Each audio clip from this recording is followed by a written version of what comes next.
Jose Mourinho said he had no issue with Harry Winks or Dele Alli disappearing down the tunnel during Tottenham's 2-0 Europa League win over Royal Antwerp. Spurs topped Group J with the win that was set up by second-half goals from Carlos Vinicius and Giovanni Lo Celso. But Winks, who has been unhappy with his lack of game time this season, headed straight to the dressing room after being taken off before the hour, while substitute Alli joined him shortly after Mourinho had made all 5 changes.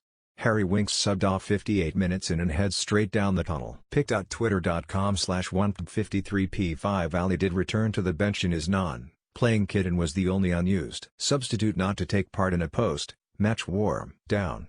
Mourinho revealed he told Winks to go and get changed and has no problem with Alli's disappearing act. On Winks, he said, "I told him to go, I told every player that left the pitch to go, because when the weather is cold I prefer they go to the dressing room and have a shower and be warm and safe."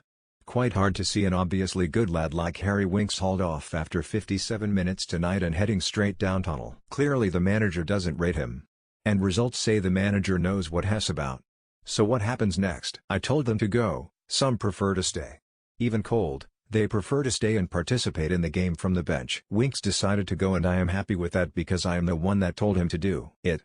Mourinho also said Alli had his blessing to go to the dressing room but added, "Yep, but let's not run away from the reality." A player that is on the bench and then realizes that he's not one of the 5 players coming on, of course is not a happy player, and I wouldn't expect him to be happy.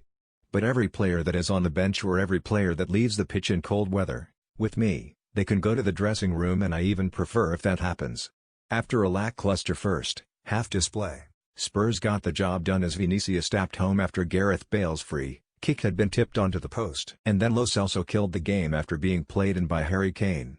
Kane, Son Heung-min and Tanguy Ndombele were all brought on after 60 minutes to ensure there were no hiccups, allowing Spurs to top the group and get a favourable last 32 draw. Today we've got an objective which is not a fundamental objective because the difference between finishing first and second in a draw is not a massive difference. But it maybe helps and we did our job by winning the match, Mourinho added. The thinking was to win the match, a match that we were always in control of. Despite them not creating any chance that I remember, the game was still open and to play 30 minutes is not an accumulation of fatigue. To play 30 minutes is less than 90 minutes, 100 minutes training session, so it was not a problem at all and I decided after the 1-0 bring fresh people and to bring people who could give a last kick in the story of the game. And game over since Gio scored the second goal.